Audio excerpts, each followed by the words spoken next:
As a political stance, people who believe in animal liberation, who are against speciesism, will incorporate veganism into their lives as much as is possible and practicable.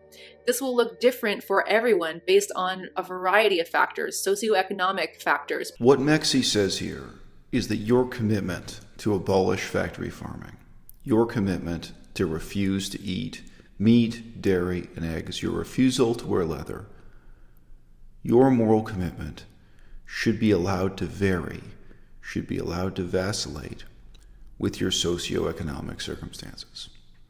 If you watch the much longer video, this is excerpted from, I think you can see that she's using what's called intersectional reasoning to talk about intersecting oppressions and basically say, well, you should be vegan in your own way at a level that's appropriate for you given how oppressed you are, how oppressed you may be, given your particular benighted socioeconomic background, cultural background, etc.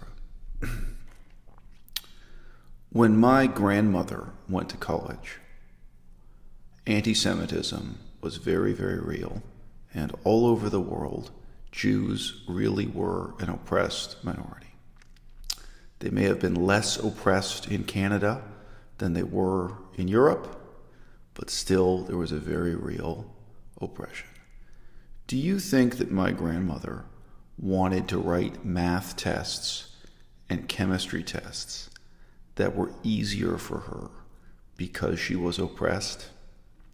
Do you think she wanted it to be easier for her to get into dental college or for her to succeed in dental college because her family was poor, because she was from, at that time, really an intensely hated and oppressed ethnic minority in Europe and in Canada, given the whole generation that she lived through, the struggles she went through?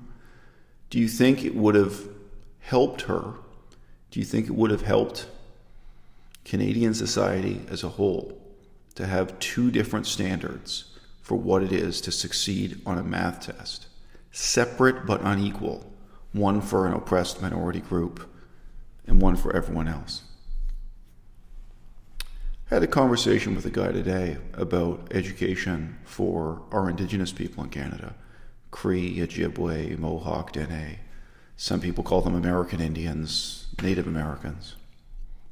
The reality is, in Canada, still now, we have separate but unequal education.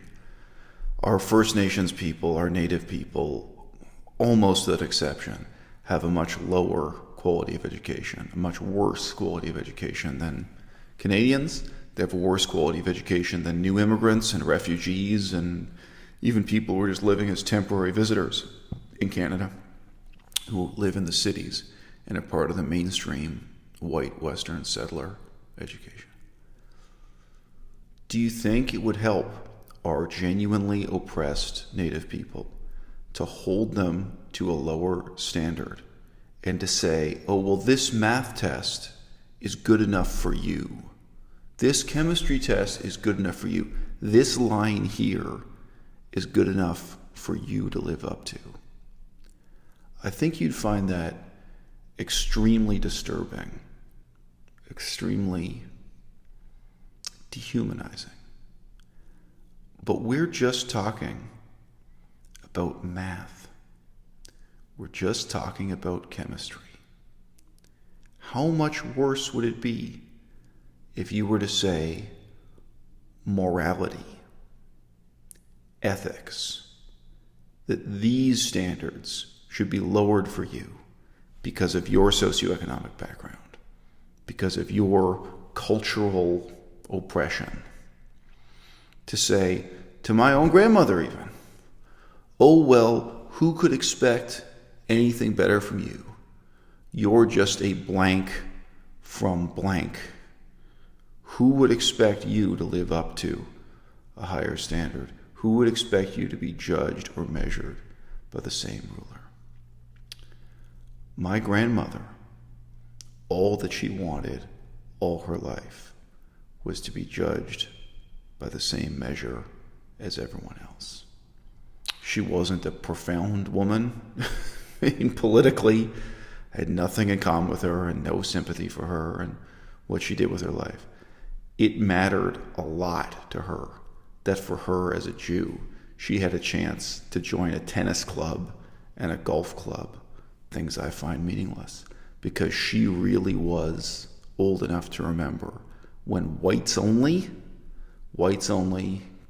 tennis clubs, it meant Christians only. It actively excluded Jews. She wanted that equal opportunity, and when she got it, well, I got to see what she did with it, I suppose. That was her generation's struggle. Veganism, animal rights, ecology, ethics. These are all, in a major way, my generation's struggle, our generation's struggle, and yours too, Mexie. I would urge you, measure yourself and measure all mankind by one and the same standard. Don't treat people in a dehumanizing way as not having to live up to the same moral standard as yourself due to so-called socioeconomic and cultural oppressions. Especially not when we're talking about something so simple and so fundamental as recognizing the difference between meat and tofu, asking the question, where does my food come from, and how can I take responsibility for it?